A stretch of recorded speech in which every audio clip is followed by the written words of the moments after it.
మళ్ళీ తెలుగుదేశం కూటమి కూడా ఈ అమ్మ ఒడి కార్యక్రమాన్ని కాపీకొట్టింది. 15,000 రూపాయలు జగన్మోహన్ రెడ్డి గారు ఇస్తున్నాడు.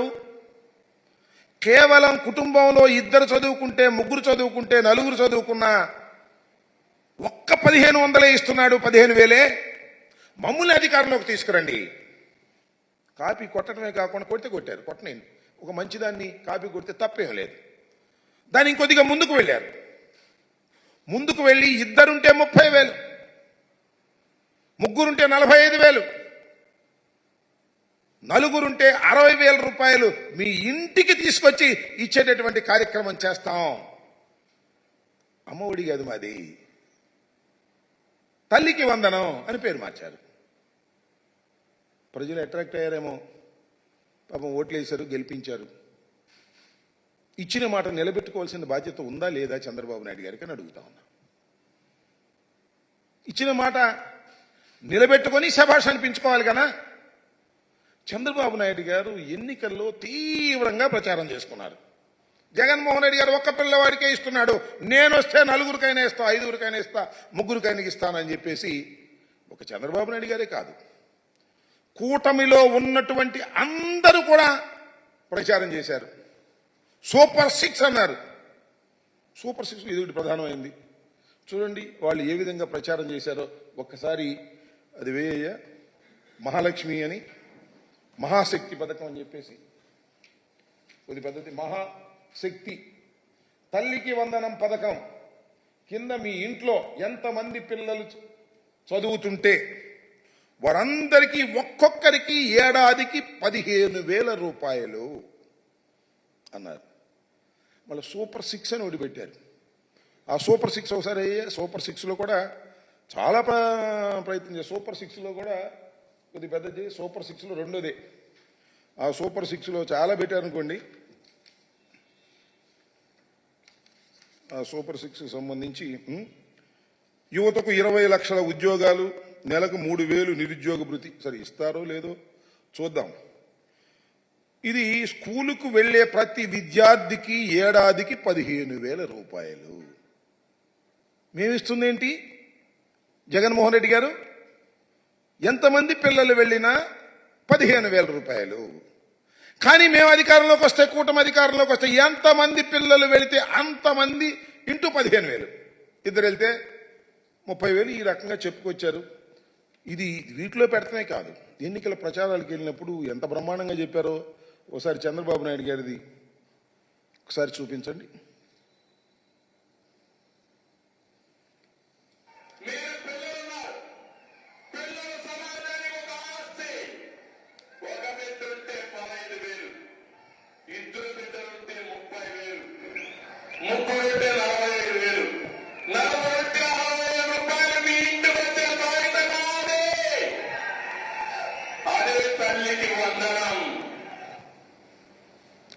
ఒక్క నిమిషం. 4 ఉంటే 60,000 మీ ఇంటికి తీసుకొచ్చి ఇచ్చే బాధ్యత మాది అని ఎన్నికల్లో చెప్పాడు. దాని పేరు తల్లికి వందనం అన్నాడు. ఆయన చెప్పటమే కాదు, ఆయన పార్ట్నర్ జనసేన అధ్యక్షులు డిప్యూటీ సీఎం గారు ఆయన కూడా ఇదే మాట చెప్పాడు. కూటమి కదా, ఒకసారి వేయమ్మది.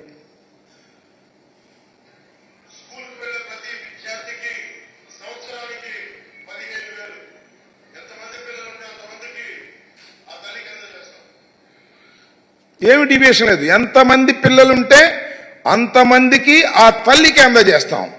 రిపీట్. కాకపోతే ఆయన పెద్ద ఫోర్స్గా చెప్పాడు, ఈయనేమో మామూలుగా చెప్పాడు. అంతేకాదు, సరే ఉప ముఖ్యమంత్రి గారు, ముఖ్యమంత్రి గారు, మళ్ళీ ఎడ్యుకేషన్ మినిస్టర్ ఇప్పుడు అంతా తానై నడుపుతున్నటువంటి వ్యక్తి మరి మన లోకేష్ గారు, ఎడ్యుకేషన్ మినిస్టర్ గారు, ఆయన కూడా అదే మాట్లాడాడు. ఇంట్లో ఎంతమంది బిడ్డలుంటే అంతమంది బిడ్డలకి ప్రతి సంవత్సరం 15,000 రూపాయలు చంద్రబాబు నాయుడు గారు ఇవ్వబోతున్నారు. ఒకరుంటే 15,000, 2 ఉంటే 30,000, 3 ఉంటే ఎంత 45,000 రూపాయలు చంద్రబాబు నాయుడు గారు ఇవ్వబోతున్నారు. ఇంట్లో ఎంత? ఇది మరి ఎడ్యుకేషన్ మినిస్టర్ గారు ఇప్పుడు. ఇది కాకుండా మళ్ళీ ఇంకో ఆయన కామెడీగా చెప్పాడు, ఇప్పుడు ఇరిగేషన్ మంత్రి, అప్పుడు రామానాయుడు గారు. ఆయన సైకిల్ వేసుకెళ్ళి ఇంటింటికి వెళ్తే ఏం చెప్పాడో రాదు. సరే, అది ఇరిగేషన్ మంత్రి గారు చెప్పి కొద్ది కామెడీగా చెప్పాడులే. ఇంటింటికి వెళ్ళి ఒకచోట నలుగురు పిల్లలు కనపడితే, అమ్మ నీకు 15,000, నీకు 15,000, నీకు 15,000, నీకు 15,000, నలుగురికి 60,000 వచ్చేస్తాయి గుద్దేని సైకిల్ మీద అని సైకిల్ వేసుకెళ్ళి చెప్పాడు ఆయన. ఇంటింటికి వెళ్ళి ప్రచారం చేశారు. శభాష్, తప్పు లేదు. మీరు మేనిఫెస్టోలో పెట్టారు, వాగ్దానం చేశారు, సూపర్ 6లో పెట్టారు, ప్రచారం చేసుకున్నారు, ఓట్లు వేసుకున్నారు, అధికారంలోకి వచ్చారు. ఏం చేయాలి ఇప్పుడు? అమలు చేయాలా లేదా? అమలు చేయాల్సిన బాధ్యత మీకుందా లేదా? రాత్రేనండి GOMS 29 రిలీజ్ చేశారు. అంతేగా, GOMS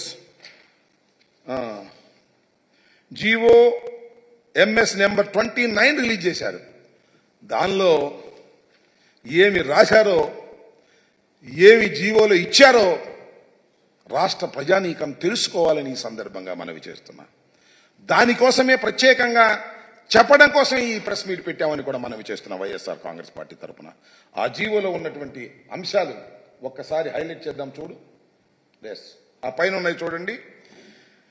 as a part of government assured flagship programme, the government under Talliki Vandanam scheme is providing financial assistance of 15,000 rupees per annum, shabash, to each mother or recognized guardian who is below poverty.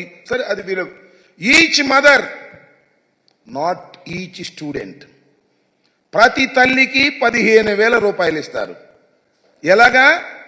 Jaganmohan Reddy గారు ఎలా ఇచ్చారో అలాగే ఇస్తారు. ఒక తల్లి 2 బిడ్డల్ని స్కూలుకు పంపితే 30,000 ఇవ్వరు. 3 పిల్లల్ని పంపితే 45,000 ఇవ్వరు. 4 పిల్లల్ని పంపితే 60,000 ఇవ్వరు. ఎంతమంది పిల్లల్ని పంపినా 15,000 రూపాయలే ఇస్తారు. ఏంటిది? What is this? ఇది సూపర్ 6ఆ? కాదే. సూపర్ మోసం కాదా అని అడుగుతా ఉన్నా. ఇది తల్లికి వందనమా? కాదే. తల్లికి మోసం కాదా అని అడుగుతా ఉన్నా. నారా చంద్రబాబు నాయుడు గారు ఆలోచన చేయమని మనవి చేస్తున్నా. ఇవాళ మీరు చేసినటువంటి పని ఎంత దారుణమైనటువంటి అంశం అంటే, ఎంతమంది ఉన్నారండి తల్లులు ఈ రాష్ట్రంలో? మా లెక్క ప్రకారం లాస్ట్ టైం ఇప్పుడు పెరుగుంటారు.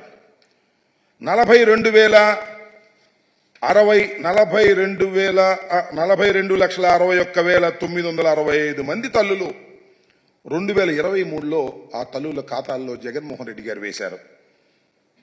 6,392 కోట్ల రూపాయలు ఆ రోజున వేయటం జరిగింది.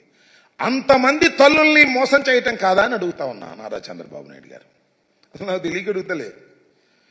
ఇచ్చిన వాగ్దానాన్ని నిలబెట్టుకుంటే ఆయన నారా చంద్రబాబు నాయుడు ఎందుకు అవుతాడు?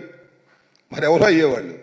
నేను చాలా సందర్భాల్లో చెప్పా, గతంలో కూడా ఎన్నికలకు ముందు, ఇచ్చిన ప్రతి వాగ్దానాన్ని నిలబెట్టుకున్న మొనగాడు జగన్మోహన్ రెడ్డి. ఇచ్చిన ప్రతి వాగ్దానాన్ని తుంగలో తొక్కిన మోసగాడు నారా చంద్రబాబు నాయుడు అని మనవి చేశాను. ప్రజలు మరి రిసీవ్ చేసుకోలేదో, మరి ఏం జరిగిందో మాకు తెలియదు. కానీ నాకు తెలియగలుగుతాను, ఆయన చంద్రబాబు నాయుడు గారు ఇంత పచ్చి మోసం రాష్ట్రంలో నువ్వు చేస్తున్నావంటే ఏం చెప్పాలి నేను అడుగుతా ఉన్నా. ఇది చంద్రబాబు నాయుడు గారికి అలవాటే, కొత్త ఏం కాదు. అలవాటు పడిన వ్యక్తే, మోసం చేయటంలో బాగా అలవాటు పడినటువంటి వ్యక్తి. రైతులకు రుణమాఫీ చేస్తానని చెప్పి రుణమాఫీ ఎగ్గొట్టినటువంటి వ్యక్తి. దీనికి సమాధానం చెప్పవలసినటువంటి బాధ్యత కూటమికి ఉంది అని మనవి చేస్తున్నాం. ఇంత పచ్చి మోసాన్ని ఎలా ప్రజలు భరిస్తారో చెప్పాలి. ఇలాంటి తప్పుడు వాగ్దానాలు ఇచ్చి నేను చెప్తున్నా, జగన్మోహన్ రెడ్డి గారు ఏం చెప్పారు అమ్మఒడి కార్యక్రమంలో? అయ్యా, అమ్మఒడి సక్సెస్ఫుల్గా అమలు చేశాం, మళ్ళా అమలు చేస్తాం.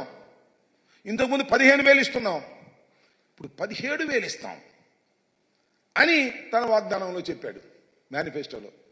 ఎందుకంటే రాష్ట్ర ఆర్థిక పరిస్థితి తెలుసు, జగన్మోహన్ రెడ్డి గారికి తెలుసు, చంద్రబాబు నాయుడు గారికి తెలుసు. కానీ చంద్రబాబు నాయుడు గారు ఏంటి, పని అయిపోయింది పర్లేదు అని. మీకు తెలుసు కదా, చాలా సామెతలు ఉన్నాయి. రేవు దాటిన తర్వాత తెప్ప తగలేసేది ఎవరు? నారా చంద్రబాబు నాయుడు గారు.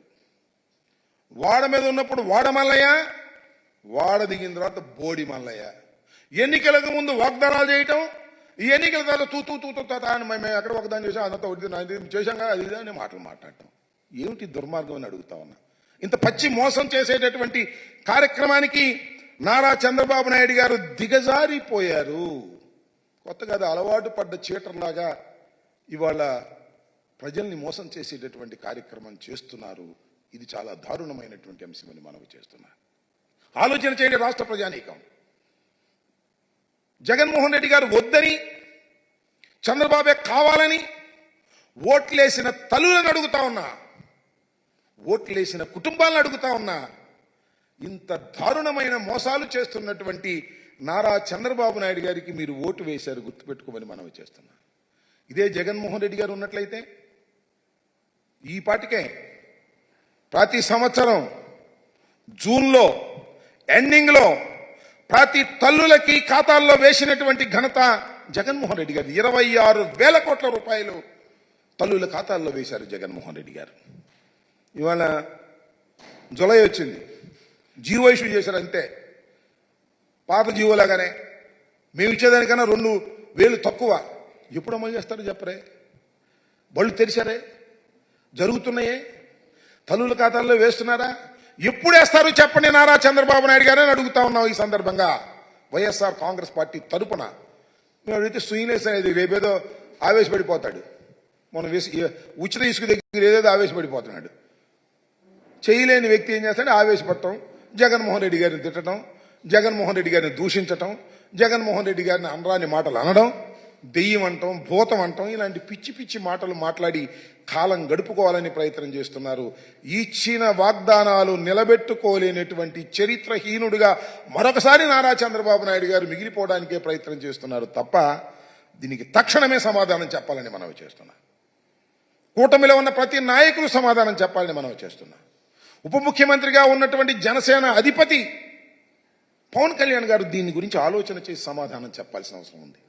చంద్రబాబు నాయుడు గారు సమాధానం చెప్పాల్సిన అవసరం ఉంది. మీరు ప్రతి పిల్లవాడికి ఇస్తానని చెప్పి ఇవాళ కేవలం ఒక్క 15,000 రూపాయలే తల్లుల ఖాతాల్లో జమ చేయడానికి జీవోని ఇష్యూ చేశారు. ఇంకా డబ్బులు వేయలే. ఎప్పుడు వేస్తారో తెలియదు. నేను అడుగుతా ఉన్నా, ఎప్పుడు డబ్బులు వేస్తారో కూడా చెప్పాలి. ఎంతమంది పిల్లలుంటే అంతమందికి కూడా గణన చేసి వాళ్లకు డబ్బులు ఇవ్వాలి. ఇది మేము ఫ్రెష్ గా డిమాండ్ చేస్తున్న అంశం కాదు. మీ మేనిఫెస్టోలో పెట్టి ప్రచారం చేసినటువంటి విషయాన్ని మీరు తప్పనిసరిగా అమలు చేయాలని వైఎస్ఆర్ కాంగ్రెస్ పార్టీ డిమాండ్ చేస్తుంది. తక్షణమే ఈ జీవోని మార్చండి. ఈచ్ స్టూడెంట్ అని రాయండి. ఈచ్ మదర్ కాదు, ప్రతి విద్యార్థికి 15,000 చొప్పున తల్లుల ఖాతాల్లో వేసే విధంగా ఈ జీవోని సవరించాలి.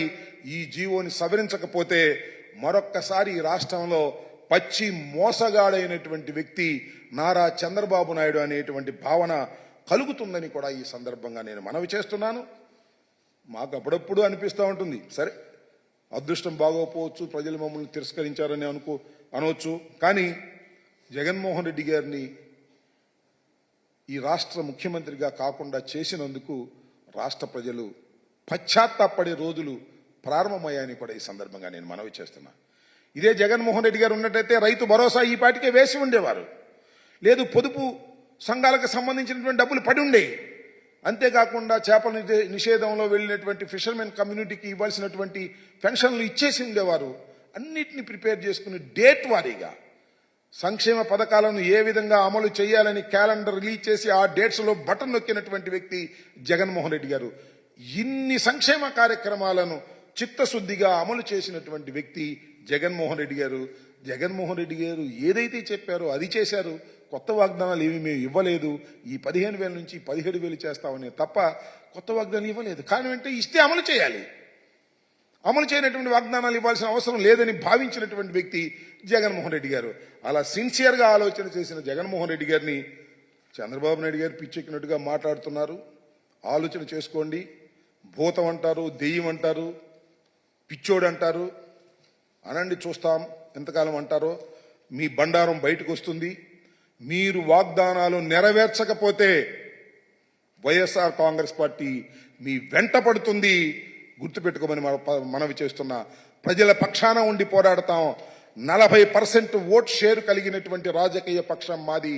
మమ్మల్ని దెయ్యమనో లేకపోతే మరొకటనో కించపరిచే మాటలు మాట్లాడుతున్నారు మీరు. అది మీకు తగదు, గుర్తుపెట్టుకోమని కూడా ఈ సందర్భంగా నేను చెప్పదలుచుకున్నాను. ఇంకా ఆర్థిక పరిస్థితి ఎవరంటున్నారు? ఎన్నికలకు ముందు ఆర్థిక పరిస్థితి గురించి తెలియదా చంద్రబాబుకి? చెప్పనండి. నాకు ఎన్నికల ముందు తెలియదు, ఆర్థిక పరిస్థితి బాగుందనుకున్నాను, అందువల్ల వాగ్దానాలు ఇచ్చాను, అందువల్ల నేను ఏ వాగ్దానాలు అమలు చేయలేను అని చేతులు పైకెత్తేమన్నాడు. అభ్యంతరం ఏం లేదు. Very clear it is. నేను ఇంకోటి మనవి చేస్తున్నా. జగన్మోహన్ రెడ్డి గారు ముఖ్యమంత్రి అయ్యే రోజుకి ఏ విధమైన ఆర్థిక పరిస్థితి ఉందో, చంద్రబాబు నాయుడు గారు తిరిగి 4వసారి ముఖ్యమంత్రిగా అయ్యేటప్పుడు ఖజానా ఏ విధంగా ఉందో ఒకసారి పరిశీలన చేసుకోమని కూడా ఈ సందర్భంగా నేను చెప్తున్నా. కాబట్టి ఇచ్చిన వాగ్దానం నిలబెట్టుకుంటారా లేదంటే ఎగ్గొడతారా?